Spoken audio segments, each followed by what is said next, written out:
So guys ఇప్పుడు మనము ఒక స్టూడెంట్ కమెంట్ చేశాడు 2012 పాస్ అవుట్ ఇయర్ నేను మెన్స్టాక్ నేర్చుకోవచ్చా ఎల్స్ మైక్రోసాఫ్ట్ డైనమిక్స్ 365 నేర్చుకోవచ్చా ఏది నేర్చుకోవచ్చు ఇప్పుడున్న సిచ్యువేషన్లో నాకు ఆల్రెడీ లాంగ్ కెరీర్ గ్యాప్ వచ్చింది గవర్నమెంట్ జాబ్ ప్రిపేర్ అవుతున్నాను అన్నట్లు మాట్లాడాడు.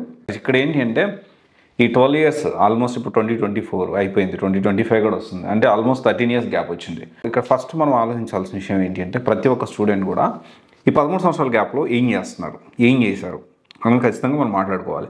ఎందుకంటే చాలామంది నాకు గ్యాప్ ఉంది, ఆ గ్యాప్లో నువ్వు గవర్నమెంట్ జాబ్ ప్రిపేర్ అయ్యావా లేకపోతే వేరే జాబ్స్ ప్రిపేర్ అయ్యావా ఇవన్నీ కూడా కన్సిడర్ చేసుకోవాల్సిన అవసరం ఉంటుంది. అలా కాకుండా డైరెక్ట్గా నేను 13 సంవత్సరాల గ్యాప్ వచ్చింది అంటే ఏ విధంగా గ్యాప్ వచ్చింది అనేది తెలుసుకోకుండా మన సొల్యూషన్ అనేది వెతకడం కష్టమవుతుంది.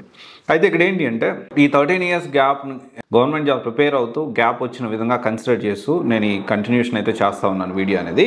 ఒకవేళ మీరు కెరీర్ గ్యాప్ వచ్చి ఇప్పుడు ఏ కోర్స్ నేర్చుకోవాలనుకుంటున్నారు చెప్తే, అంటే పాస్డ్ అవుట్ ఇయర్ తర్వాత వచ్చేసి బ్రాంచ్ దాంతోపాటు పర్సంటేజ్, దాన్ని బట్టి నేనేం చేస్తున్నాను అంటే వాటిని మళ్ళీ రీసెర్చ్ చేసి మన ఈ మెయిన్ యూట్యూబ్ ఛానల్లో అండ్ మన ఇన్స్టాలో కూడా మీరు చెక్ చేసుకోవచ్చు. చాలా వీడియోస్ నాన్ ఐటీ నుంచి ఐటీకి వచ్చినాయి అని ఇట్లా కెరీర్ గ్యాప్ వచ్చిన ప్రతి ఒక్కటి నేను సమాధానం చెప్పడానికి ప్రయత్నం చేస్తూనే ఉన్నాను. అండ్ మీరు కమెంట్ చేయండి, డెఫినెట్లీ దాన్ని నేను రీసెర్చ్ చేసి నేను అప్డేట్ చేయడానికి షార్ట్స్ రూపంలో ప్రయత్నం చేస్తాను. అయితే ఇక్కడ దీనికి సంబంధించి ఇక్కడ 2012 పాస్డ్ అవుట్ మెన్స్టాక్ ఎంఎస్ డైనమిక్స్ 365.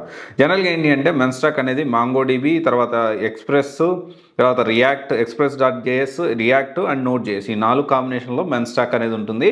అయితే ఇక్కడ ఏంటి అంటే ఈ మెన్స్టాక్ కంప్లీట్లీ కోడింగ్ ఉంటుంది.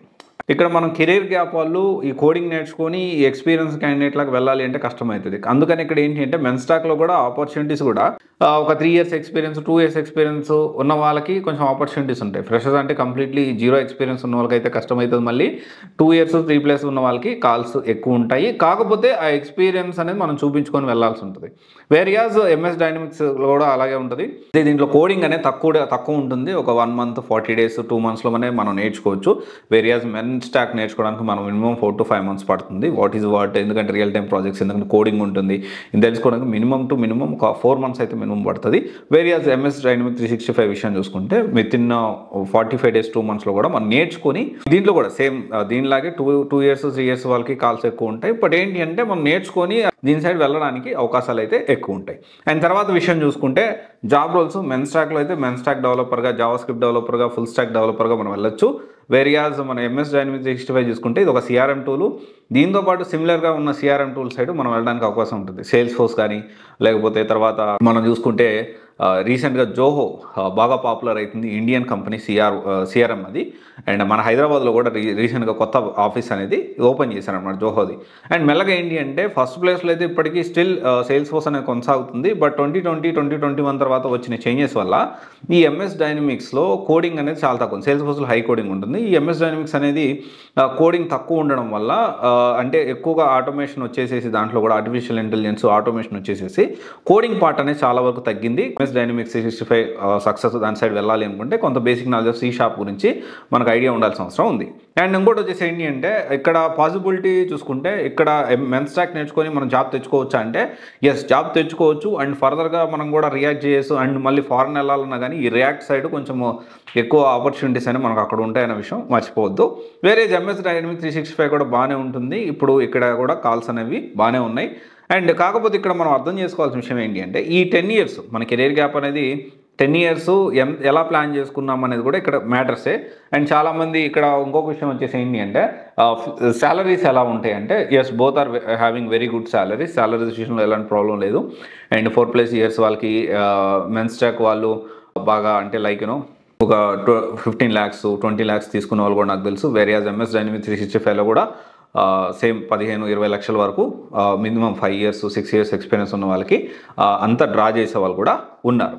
అండ్ ఇంకోటి వచ్చేసి ఏంటి అంటే ఈ 10 years చాలా వరకు ఏంటి అంటే ఈ 10 years గ్యాప్ వచ్చింది. అక్కడ గ్యాప్ విత్ అంటే మనకి ఇక్కడ ప్రతి ఒక్కడానికి ప్రూఫ్ ఆఫ్ ఎవిడెన్స్ ఉండాలి. ప్రూఫ్ ఆఫ్ ఎవిడెన్స్ అంటే డాక్యుమెంట్స్ ఉండాలి.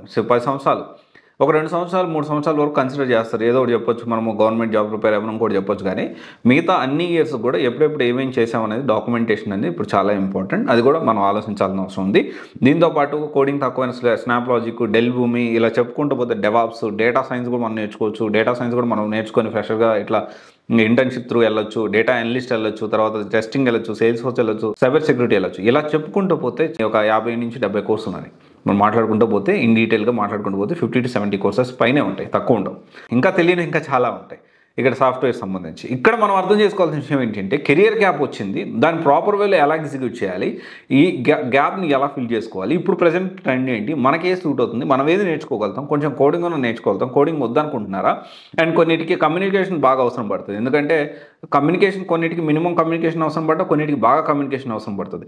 సో ఇవన్నీ కూడా మనం ఆలోచించి డెసిషన్ తీసుకోవాల్సిన అవసరం ఉంది. అందుకనే ఒకవేళ 2012 పాస్డ్ అవుట్ ఇయర్ స్టూడెంట్ నేను ఈ రెండిట్లో ఏది చూస్ చేసుకోవాలి, మెన్ ఆర్ ఎంఎస్ డైనమిక్స్ అంటే కొంచెము రిస్క్ అయినా పర్లేదు, కొంచెం టైం ఉంది నాకు, మెల్లగా నేర్చుకొని కొంచెం ఫ్యూచర్ సెక్యూర్డ్ ఉండాలి అనుకుంటే డెఫినెట్లీ స్టాక్ నేర్చుకోవచ్చు. లేదు అంటే ఇప్పుడు నేను అర్జెంట్గా ఇమీడియట్గా ఒక 2-3 మంత్స్లో నేను జాబ్ తెచ్చేసుకోవాలి, జాబ్ తెచ్చుకున్న తర్వాత ప్యారలల్గా నేను ఆలోచిస్తాను, I think about Salesforce, I think about Zoho, alternate CRMs, ఒకవేళ ఇది ప్రాబ్లం ఉంది దాని సైడ్ కూడా నేను వెళ్ళడానికి రెడీ ఉంటాను అనుకుంటే ఎంఎస్ డైనమిక్స్ 365 నేర్చుకోవచ్చు. ఇంకొక విషయం ఏంటి అంటే ఈ 2 కోర్సుల్లో కూడా మనం ఆలోచించాల్సిన విషయం ఏంటి అంటే సాఫ్ట్వేర్ ఇండస్ట్రీకి వచ్చేటప్పుడే మనకు మైండ్ సెట్ రావాలి. ఏంటి అంటే మనకు జాబ్ అప్గ్రేడ్ అవుతానే ఉండాలి. మీకు తెలుసో లేదో ప్రతిరోజు నేను ఒక క్వాలిటీ టైం పెట్టుకుంటా, మినిమం 3 నుంచి 4 గంటలు నేను కొత్త విషయాలు తెలుసుకోవడానికే కూర్చొని నోట్ చేసుకుంటూ, స్టడీ చేస్తూ, ఆర్టికల్స్ చదువుతూ. ఎందుకంటే నాట్ ఓన్లీ సాఫ్ట్వేర్ ఇండస్ట్రీ దీని గురించే కాదు, నేను సివిల్స్ గురించి, గవర్నమెంట్ జాబ్స్ గ్రూప్ 1 గ్రూప్ 2 గురించి కూడా ప్రతిరోజు అసలు ఏం జరుగుతుంది, ఇండస్ట్రీలో ఏం జరుగుతుంది, ఎట్లుంది సిచ్యువేషన్ ఏంది, ఢిల్లీలో ఎట్లుంది, హైదరాబాద్లో ఎట్లుంది, బెంగళూరులో ఎట్లుంది, అండ్ ఈ సాఫ్ట్వేర్ ఇండస్ట్రీ కంపెనీ డైరెక్టర్స్తో, సీఈఓస్తో, కంపెనీస్ ఎస్టాబ్లిష్ చేసిన వాళ్ళతో ఎప్పటికప్పుడు మల్టిపుల్ థింగ్స్ నేను వాకప్ చేస్తూనే ఉంటా, మాట్లాడుతూనే ఉంటా. దిస్ ఈజ్ వాట్ అనమాట. ఇక్కడ చెప్పదలుచుకుంది ఏంటి అంటే ఇండస్ట్రీ ఏదైనా మనం ఎప్పటికప్పుడు అప్డేట్ అవుతేనే మనకి ఫ్యూచర్ అనేది ఉంటుంది. ఎస్పెషల్లీ సాఫ్ట్వేర్లో అది కొంచెం ఎక్కువ ఉంటుంది, ఎప్పుడూ కొత్తగా నేర్చుకుంటానే ఉండాలి. ఒకటే గుర్తుపెట్టుకోండి, మనం ఎర్నింగ్ ఎక్కువ ఉండాలంటే ఫస్ట్ లెర్నింగ్లో ఉండాలి ఎప్పుడు. Okay, all the best. Thank you. This is Raj signing off.